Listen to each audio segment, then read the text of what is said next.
busy we all are, and I know how important it is that we stay together and focused in this effort to respond appropriately to our accreditation. So when we call these college forums, when we open the doors for these information sessions, it just really means so much to us that so many of you will take the time to come and be here. So I do want to thank you for that today. This is kind of an ongoing activity that I think you're going to be able to expect from us throughout the remainder of the spring. Be getting together like this periodically as a whole group. We're going to try to vary the times a little bit to make it possible for more faculty to come and maybe have to do a little less rearranging of classes and so on. But we think it's important to have a kind of a steady, consistent dialogue and exchange about where we are in terms of our accreditation and the progress that we're working to continue to make. It's been about a month since we were here together last time, which was around the 13th of February or so, or the week right after, when we actually got the news on our accreditation show cause report. And so a lot has happened in the last few weeks, and we wanted to make sure we brought everyone up to speed on that. As I get started today, though, I don't want to forget to make a couple of introductions. A couple of our College of the Sequoias Board of Trustee members have made the effort to be here today, and I just want to acknowledge them and thank them for taking the time to be here. We have Board Member Earl Mann and Board Member John Zumwalt. Thank you guys for coming today.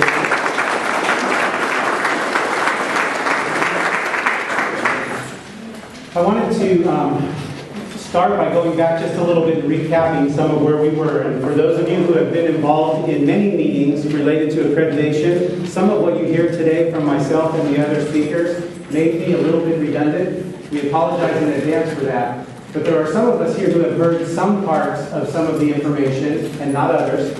And there's some of us here who haven't had the opportunity yet to hear enough information. So as we kind of go back each time we meet and recount where we've been, it's a deliberate effort to repeat and kind of clarify and give us all a second chance, maybe even a third chance to hear some things and better understand them, okay? So first of all, we have a little handout that's circulating, and I wanted to spend a little time, because we've got it on paper now, just reiterating for all of you kind of what happened in our accreditation cycle and why in the 2012 accreditation were a couple of issues that in and of themselves may not seem like college closure level issues, ended up resulting in a fairly significant, in fact the most significant sanction that we could receive. So if you take a look at the sheet that we've ended up, and up at the top it says College of the Sequoias, why from full accreditation to show cause sanction. And actually, last time we were here, remember, I made a connection for you between our 2006 accreditation and our 2012 accreditation. And one of the things we've learned in the last month as we've been prepping, meeting, and researching is that we went back one more cycle to our 2000 accreditation. And I didn't have this information the last time I stood before you. And so what you can see in this little data table that's assembled here, on the far left, were recommendations from the 2000 accreditation. It's 2012, right? So that's 12-year-old recommendations for us. And interestingly enough, they're frighteningly familiar. Accreditation recommendation number 1, coordinate and integrate various college planning processes and develop a comprehensive educational plan. Recommendation number 3, review the faculty evaluation process, including tenure, review of faculty, and implement appropriate changes with all due speed. And then if you go a page over, page 2, and you look at the other accreditations from 2000,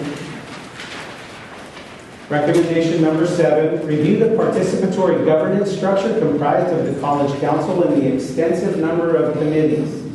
The focus of this review should be on streamlining and simplifying the process to facilitate more direct access and communication between constituent groups and the superintendent president. And then the last recommendation, number 2 in 2000, place a greater focus on institutional outcomes assessment, in particular student learning outcomes as they relate to institutional effectiveness and accountability. Campus leaders from all constituency groups need to take proactive efforts in this area. So the last time we stood before you, we were able to share a little bit that we had the same 5 recommendations from 2006 reemerge in 2012. What we didn't realize until we went back and looked is that there's a fair amount of consistency in the same recommendations persisting all the way back to 2000. So while we have been diligent, I think, in our efforts to try to respond to accreditation, it makes a little bit more sense now, as uncomfortable as it has been for all of us, it makes a little bit more sense now why the Accrediting Commission would look at a college like ours over a 12-year period of time and question whether or not we have the institutional capacity to get some of these structural changes made and structural improvements put into place. So again, for me, I think it answers the question as to why.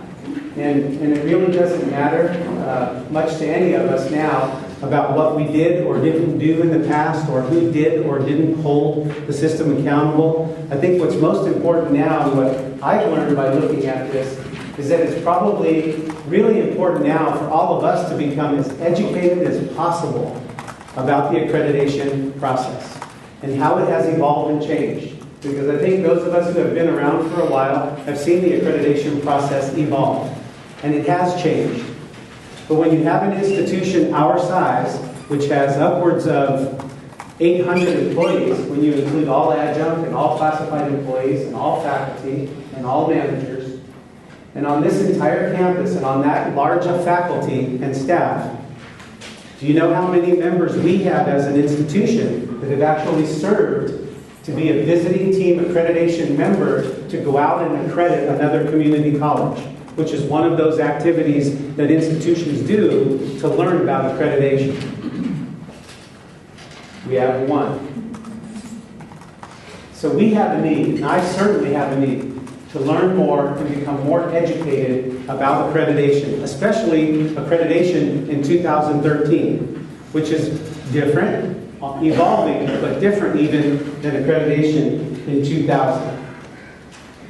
So as we take a look at what happened, I wanted to reiterate for you, what are we doing about it? In the last 4 weeks, a lot has happened. You know that we have formed an accreditation response task force, and that group of 40 plus faculty members, classified staff employees, and students have been faithfully meeting every week, every Thursday. We've taken that group of 40 folks, they've been divided up into smaller subgroups, and each of those 5 subgroups now are responsible for addressing one of the 5 recommendations that we have in the current show cause order. They've been reaching out to the broader scope of the campus, enlisting participation from faculty members and divisions from different departments and representatives. They've also been meeting periodically in between our weekly meetings.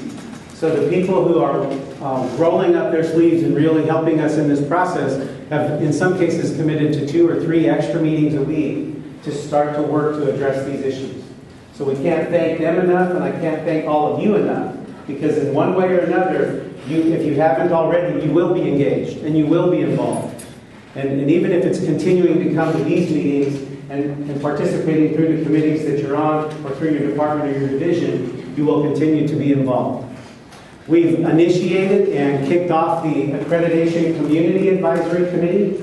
We have 25 members of the various communities, including Hanford, Tulare, and Visalia, that are now meeting every 2 weeks. They just met this last Friday. They come in, they get information from us. We give them updates similar to what we're giving you. We provide them with reports on the work of the task force and the subgroups. We enlist their feedback and input. They've helped us think of things like sending letters to our foundation donors, because all of a sudden we started to get questions from donors about whether or not we should continue our contributions to COS. They help us think about sending letters to COS alumni and those people who serve us in the community. So they're providing a valuable support for us, as well as becoming advocates for the college. Every 2 weeks when they leave with accurate information, they reach out to their churches, to their service clubs, to their communities, and they're serving as ambassadors for College of the Sequoias. They're also here every 2 weeks hoping to come and hear progressive updates. They want to hear that we're making progress. They want to see examples of the beginning draft of diagrams and charts and language that's being put together to shape our ultimate report. So they're also helping us by showing an interest and care for what we're doing and wanting to monitor that work, not to be our watchdog, but to be our support system. So I think that's been very effective as well. We've done some specific outreach to all of our feeder high schools. I think we have 9 or 10 feeder high schools. And then in addition to that, a number of continuation schools and charter schools. We started getting phone calls from the school counselors. We started getting phone calls from parents of seniors graduating this year. We started getting phone calls from those prospective students themselves asking, if the only thing you rely upon is the headline that you read in the Times Delta, you might get the wrong information. And so, dang it. Is the paper here, Tony? Okay.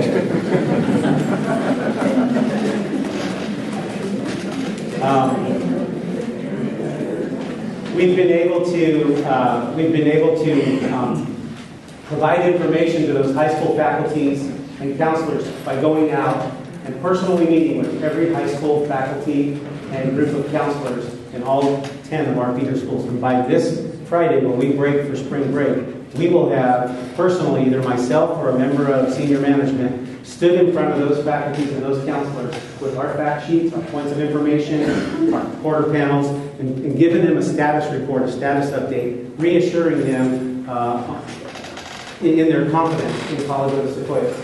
And you need to know that the feedback from those outreach opportunities has been incredibly positive.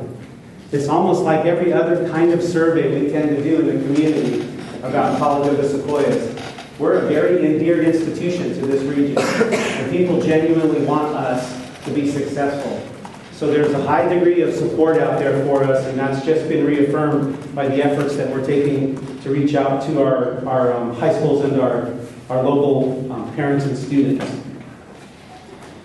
And so, in addition to those kind of big picture things, the task force, the weekly subgroup meetings, the accreditation community advisory committee, and the outreach that we've got built in, you know that we've got the comprehensive website underway now, more and more information building regularly. Stacy Nelson, thank you to her for the work that she's doing to help with that. Kristen Hollova, Kevin McCusker, Amy Dwelly has most recently helped come on to help us with notes and posting and getting information on the website. So we're building the foundation of that documentary evidence that we're going to need to support our report.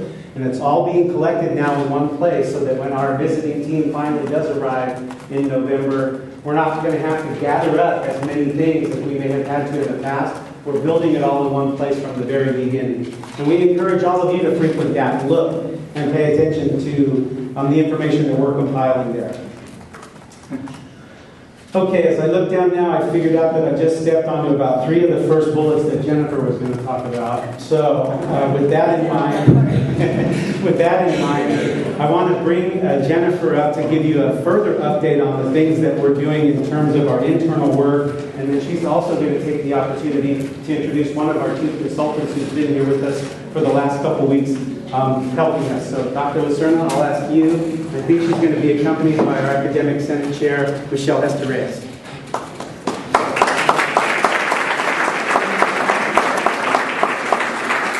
Yeah, so Stan covered everything I was going to talk about, but I can talk about the buttons.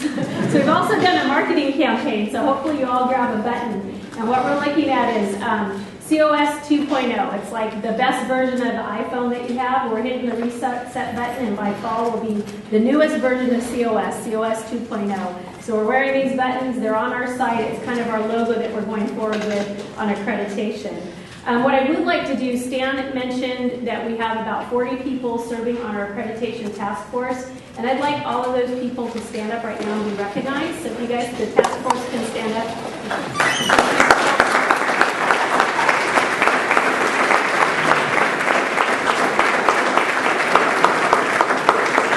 That's part of the group of 40 plus people, faculty, students, staff, managers who are working on the team and have done extra hours all throughout the last 4 weeks to get rolling and doing a lot of work. A couple other things that we've done. We had a group of people who went to Cuesta College, and as you're aware, Cuesta College is in the exact same situation we are at this time last year. So we were able to go and meet with their academic senate president, their vice president of instruction, their president, and their faculty and other staff members to talk about the steps that they took. And everything from marketing to our students and the community to how they dealt with bringing in consultants and the different steps that they took throughout the last year to get to them to the point where they've now come off show cause and are on warning. Which you might go, wait, they're still on warning? Well, yeah, because they were also in an issue with the planning, and it takes a year to go through a planning cycle. So when the team came out, we said, you guys have done some really positive things, but we need a year to assess the work continues and how it stays sustainable in the college. So we were able to get a lot of information from them.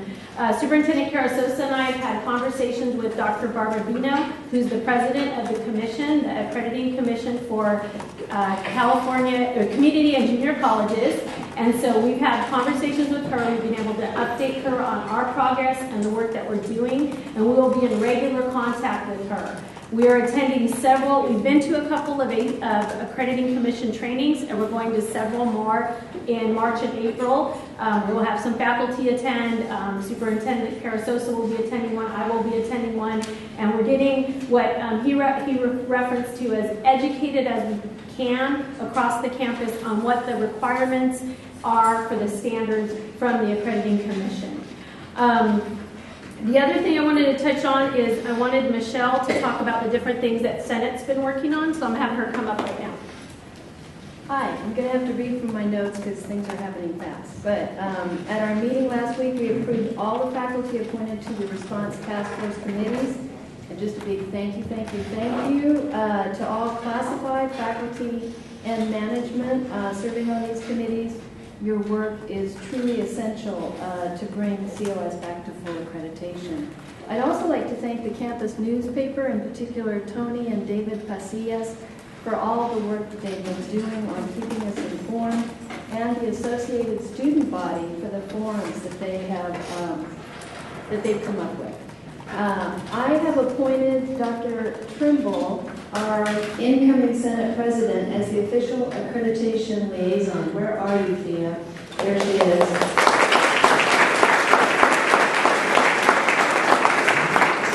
Thank you for taking on this important role before your term begins in August. And as many of you know, she is on visiting teams at other colleges, so she is a wealth of information. We have been in contact with the State Academic Senate, which has offered us all kinds of help. Joni Jordan visited with Bakersfield City College last week to meet with their assessment coordinator. The State Senate President, Michelle Pilati, and I are in weekly contact, and she is available if you need a visit, as are the Senate Presidents from Cuesta and Mira Costa colleges. We are clearing our agendas to review and approve the different planning manuals that are being developed by the response task force committees. And we will be doubling our meetings, and that could include emergency meetings. We are sending out our agendas and minutes to management and all faculty. You may have seen them to improve communication. We are a Brown Act committee, and our agendas are posted 72 hours in advance of the meeting in the glass case at the corner of the administration building facing the quad. If you ever need any kind of information, please just email me. So the other thing I would say is the message that we are sending out is that we are still fully accredited. We are a fully accredited college, and we are planning to stay fully accredited. So when you get here in the coffee shop or at the barber shop or the grocery store, like me yesterday or Sunday at a soccer game, I heard someone talking about our accreditation and the reason they thought we got an accreditation, it was so far off. So, but that's the message that we all need to be sending out. We are still fully accredited, and we plan to do the work to stay fully accredited. One of the things we've done is to get there, and to stay there, is to bring in some consultants who have worked very closely with the Accrediting Commission, but also have worked closely with other colleges to help them when they've had sanctions from their from the commission. And so one of our consultants is Dr. Bob Pacheco, and he is a faculty member who became a manager. He works at Maricosta College, and he's an expert in student learning outcomes. So he's been meeting via television, via internet with our student learning, our subcommittee member 2A, who is working on student learning outcomes. He's been meeting with them pretty regularly on Fridays, and he'll be out here in April for 2 visits that I will get you all the dates for when he'll be out. He'll be doing some training with managers on student learning outcomes, service area outcomes, and student service area outcomes. He'll be doing some work with faculty on program level and student level outcomes, and then he'll be doing some work with that subgroup. So he'll be out here in April and again in August. And our other consultant is here today, and I'm going to have Michelle introduce her. Thank you. And it is my great pleasure to introduce Dr. Eva Conrad. She began her educational career as a psychology professor, and she held that for 18 years. She later entered the administrative ranks as Vice President of Instruction at San Bernardino College before serving as the Executive Vice President at Moore Park Community College. From 2002 to 2008, she was the President of Moore Park College until her retirement. Her expertise in accreditation is extensive, and she has received many awards. I suggest that you read her bio. It will be placed on our accreditation website. She is currently a consultant with the College Brain Trust.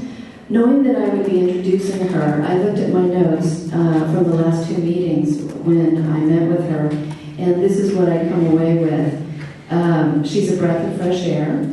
She doesn't mince words. And finally, she's someone who sees where we are and what we can become.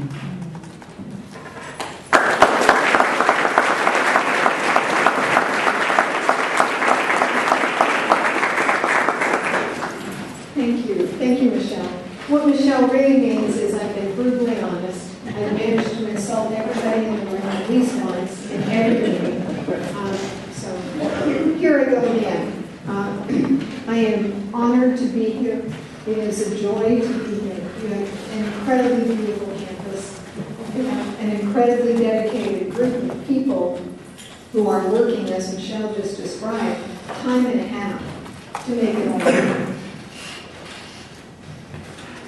You're probably wondering what happened between 2000 and 2012. Some of you in this room, probably many of you in this room, are saying, well, I remember being on a committee and we developed a planning model. What happened to that? I remember sitting in my division meeting and making plans. What happened to that? I remember looking at data ad nauseum as a researcher, no offense, right?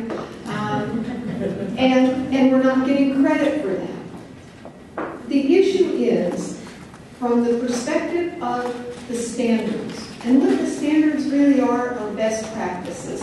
How do the best colleges function? That's all the accreditation standards mean. They don't say it very well. They say it in clumsy, awkward language. If any of you have struggled to understand the standards, just remember they were written by a committee. So it's understandable how difficult they are. But you all have consistently, since 2000, done a lot of work on planning. You've done a lot of work on student learning outcomes. I'm not so sure about how much work you've done on dialogue, but you've been doing a lot of dialogue. It's just some of it has been nasty. So so you've been working on these things. Why didn't you get credit for it?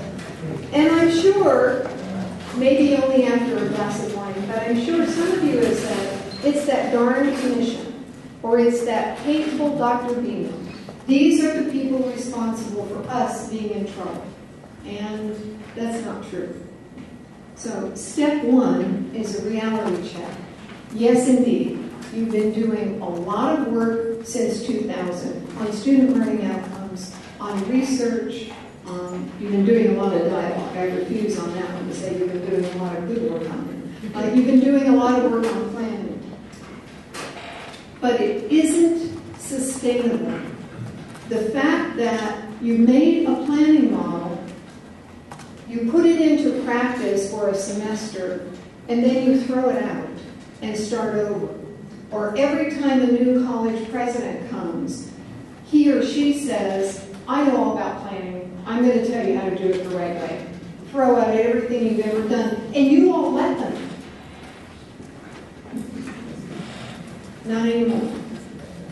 I'm working with subgroup 1, and we're building a document that you will see very soon called Integrated Planning at College of the Sequoias 2013. Doesn't that sound good? Yeah. Yeah. Okay, we'll get buttons made for that too. What this document is going to do is articulate your planning process. And the next time you have a new dean or a new faculty member or a new administrative assistant come to campus, you're going to hand this document to them. Especially if you have a new college president. You're going to say, this is how we do planning at College of the Sequoias. You are not going to wait and perpetuate the churning that has been happening. Your history, with a lot of time and effort on planning, your history has not resulted in the kind of outcomes that you want because you keep changing your models. Some of your models are good. Just looking a little bit online, I can find 7 different models that you all have had in the last decade. Stop. Stop. You're going to, Stan and Jennifer and Michelle will show you a new model pretty soon, probably in the next few weeks. You all are going to sit here and say, oh God, what's to keep this from being exactly the same thing? You are what's going to keep this from being exactly the same thing. Because the next time somebody wants to show you a new model, you're going to say, no, we have a model, it's written down, it's online, we have this document, and not only do we have a new model, but I can say it to you. As a faculty member, as an administrative assistant, as a new dean, I know this model so well that I can draw it out for you. That's what's going to happen. Same true with working with subgroup 4 on writing a document. And already, Steve, where are you? I forgot what we decided to call it today.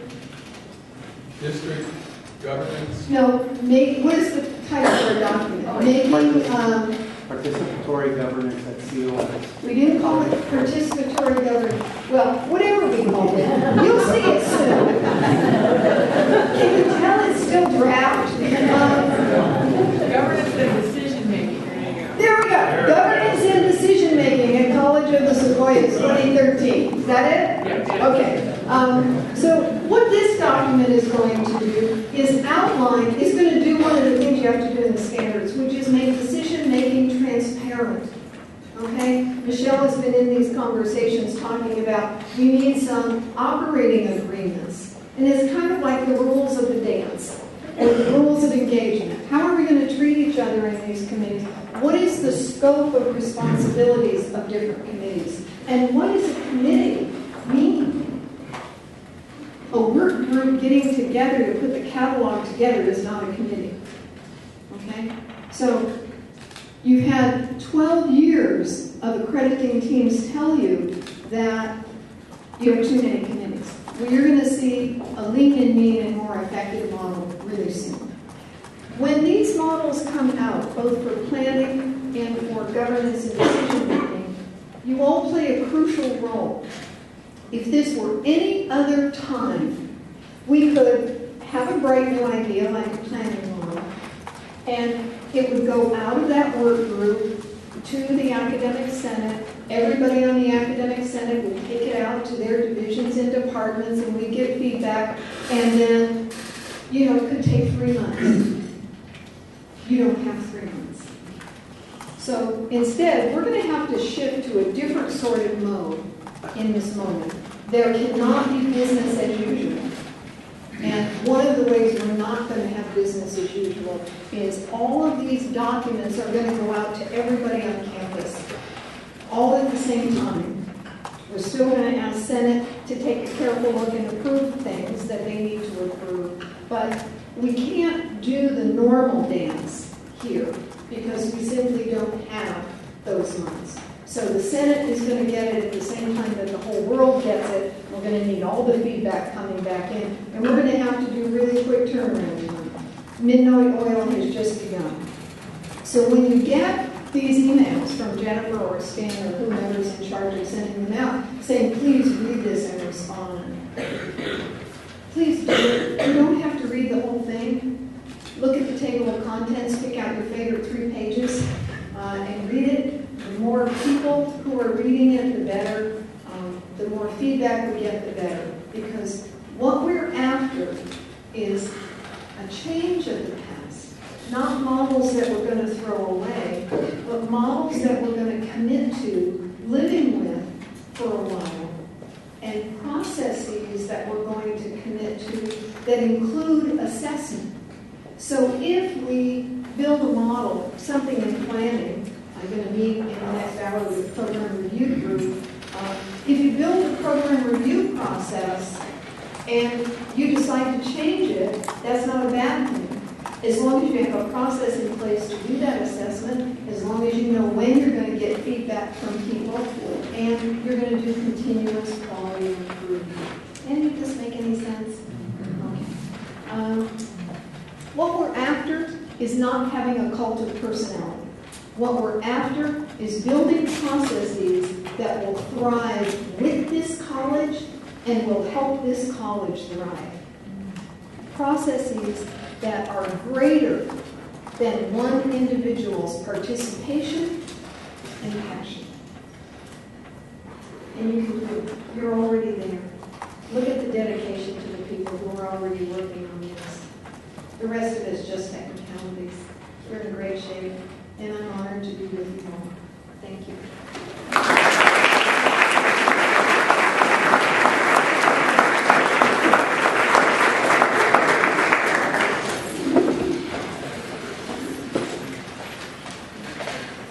I think those are mine, Steve. Man, they are. You notice how nicely you didn't say, oh my God, Lee, you are so much older than I am. Very nice, very good. Okay, to try to help us close this most recent session, I want to share a couple of things. We've talked about the need for us to become more educated as a campus, to become more educated as a staff and a faculty, to have a better general knowledge and understanding across the board of accreditation. And I wanted to just share a couple of things that we're doing to try to begin that process and try to sustain it. Jennifer had mentioned some of the trainings that we'll be going to. Having our consultants here now is a tremendous form of staff development for all of us. Having the opportunity to be able to share that in our various meetings is going to be significant as well. We had a planning summit, a collection, and many of you participated, many of you who represent different leadership entities on this campus, coming together in anticipation of Eva's arrival, talking about our common planning models and what they look like. And in that setting, Thea, as one of our resident experts, really did begin explaining and kind of teaching a broader mass about the eligibility requirements, about the accreditation standards, and about how best to interpret those as a way to make the institution better. I think one of the conceptual shifts we're probably going to have to make is that for a long time, and it's no one's fault, it's just how the business ran, I think when accreditation didn't have the expectation for change that it has in the last decade, we went through the accreditation process as an event. It came, it landed, and it left. Right? We spent some time almost like getting ready for the holidays or a Thanksgiving dinner, getting our house in order, cleaning everything up, writing some beautiful things on paper, showing that report to the visitors when they arrived, getting a pat on the head as they left, waiting for our report to come, getting that report back, going, thank you, we all did a good job, and we all doing a good job could have been 2 or 3 of us writing the whole report and sharing it individually with folks to make sure, you remember those prep sessions we would do? Before the accreditation team comes, let's talk to everybody they're going to talk to. And let's make sure they know the things that are in the report. That's that kind of superficial event that accreditation used to be. And whether we've caught up with it or not, I think we're there now. The truth now is it isn't an event anymore. Accreditation is kind of a way of life. And if we want to live it day to day with a good planning model, a clear decision-making model, a way that we evaluate our processes, a way that we allocate resources in accordance with those processes, we're not going to have to dust off the table and clean anything up when the visiting team comes. A good accreditation is people showing up and seeing great business as usual. And so I think that's a mind shift for us now. And what we're trying to build in here, this education that we're talking about, will be for all of us to understand the accreditation standards better, not so that we can pass a test every 6 years, but so that we have a way of continually improving our institution through good practices. And then when the team just happens to show up, great, come on in, take a look at what we do. It won't be overwhelming for us to prepare a report. We've also had the attendance, as Jennifer said, of a few of our staff to some of the workshops and conferences, and that will continue. And one of the things that was highly recommended, and we've taken this advice, is that we contact the ACCJC and that we actively now request that our management team and our faculty leaders be considered to be placed on visiting teams to go do accreditations for other colleges. I opened this session by telling you we have one of us out of over 800, thank you, Dr. Tremble, who actually has gone out and done visitations. We need to have a broader base of that. Because the more of us that do that understand it, that kind of live it, that's probably the best form of training and staff development we can have to do it well as a faculty ourselves. So the last thing I guess I want to close with, Jennifer mentioned earlier the visit we made to Cuesta, and I got an opportunity to talk to Dr. Stork, their president there. And he has an interesting story because he's come back to be their president after having retired. He had a wonderful career there, a fabulous tenure. He retired, he rode off into the sunset. Cuesta Community College hired a new college president, and after a year, they made a change. It didn't work, so they brought in an interim. And when they brought in the interim, during that interim period, they had their accreditation. And during that interim period, with an interim president and an accreditation cycle concluding, they got placed in an order for show cause. So the interim was no longer interim, nor were they permanent. And they asked Dr. Stork to come back. So he came back, not having to, didn't need to, didn't want to, but came back to kind of lead them and provide the support and experience that he could in the process. And he said that one of the most sobering moments for him is when he came to the realization of what their expectations could be coming off of show cause. And this was pretty sobering for me as well, and so I need to share it with all of you today only so that you don't hear it anywhere else and that we understand what the range of possibilities are for us following October. Because we're going to work hard through the spring. Many of us are going to spend time here this summer. We're going to fine-tune what we need to submit and begin implementing more fully in August. And by September, we're going to have our report going through the final stages before it's submitted in October. A visiting team will be back here to spend another week with us. A new team, by the way. A different group. A new set of eyes in November. After the November team visit, they write up their final report and they submit it to the commission, and the commission meets in January of 2014. And we get our notification in February, similar to the time frame we did this year. And what Dr. Stork taught me is that the range of things that can happen in an accreditation response goes from fabulous to, incredibly bad. And fabulous is that you're fully reaffirmed and you are accredited and you have excellent status and glowing report. And the worst case scenario is, in a situation like ours, you didn't meet enough of the compliance and your college begins to implement its order for closure. And so he felt like he could, in good faith, say to his institution what I'm about to say to you right now, because I believe we are every bit as good or better than Cuesta Community College, with all due respect. And he said, I don't believe it's realistic for us to think that we're going to go from a show cause order to fully affirmed and glowing in the dark and walking on water. Because there isn't enough time to show a complete cycle of our work. He also said, I don't believe we're going to be non-compliant to the point where we are going to have to close this college. So he said, let's take those two extremes off the table. Here's the range of things we can hope for. And this is one I didn't know until the visit. He said, your first mark of success coming off of show cause is that you get your show cause order extended. So you stay on show cause for another semester because we need more time to see your implementation come to pass. And that's a mark of improvement. That's a, believe it or not, and the way that feels right now, that's a good thing. Because the alternative was you didn't do well enough to implement your closure plan. So level number one on the happy meter for us would be, we want to extend our show cause. We want another semester to show what we've designed and implemented is going to do the trick. Level two on the happy meter is you could get placed back on probation. And I think the way that works is depending not only on what we do, but how well we show our plan and our timeline and our cycle for implementing continuously over time improvement will move us off of that lower end of the meter to possibly that opportunity to be back on probation. So this is where being on probation is even better than having your show cause extended.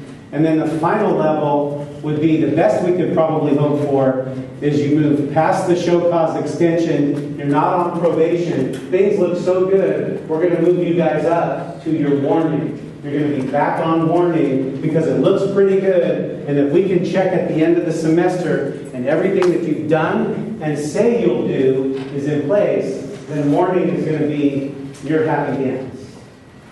And so I guess what I wanted to do is make sure you were all aware of that, because in my mind, and I don't want to set the bar low, but I think we all need to realize that anything from an extension of our show cause to being put on warning is a success in this process for College of the Sequoias right now. And just like we didn't know how that commission would respond when they came to read our report this last time, we're going to do everything humanly possible to respond and implement this time, but they still have to see it, read it, and interpret it.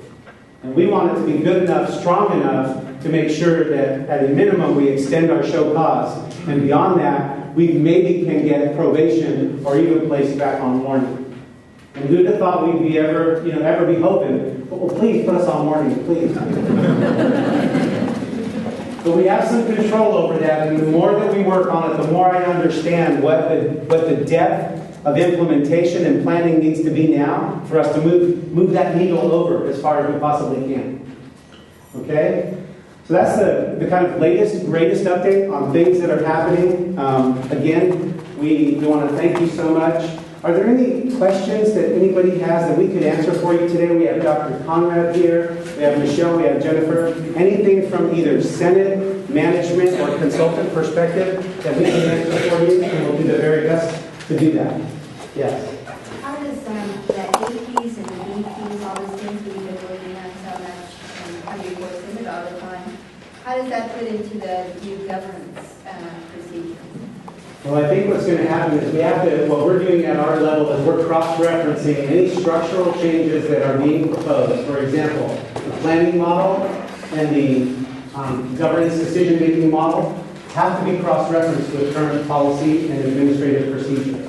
And if the way that they're designed to work now, based on the accreditation standards and best practices, is different than what we have in procedure and policy, we're going to be proposing revisions to those procedures and policies. They will have, our VPs and APs need to line up with the best practices in the accreditation standards. Yes? Well, I couldn't hear the question, so I'm not sure that... Her question was, what about the board policies and administrative procedures we currently have? How might they be affected by changes we made? Oh, I see. Yeah. For instance, the new, 1420, or the one that gives the board kind of blanket ability to make any decision. How does that jive with our new decision making? That's being proposed and being brought before Senate and the various groups for revision to try to clarify the role that the board has in final authority under the education code versus how it's currently written in our board policy. So it would be a companion piece in some version, however it's passed. It's going to be a companion piece to support what the education code says, which is ultimately your governing board has the final authority on everything except a handful of issues from which they take recommendations from the Senate. Anything else?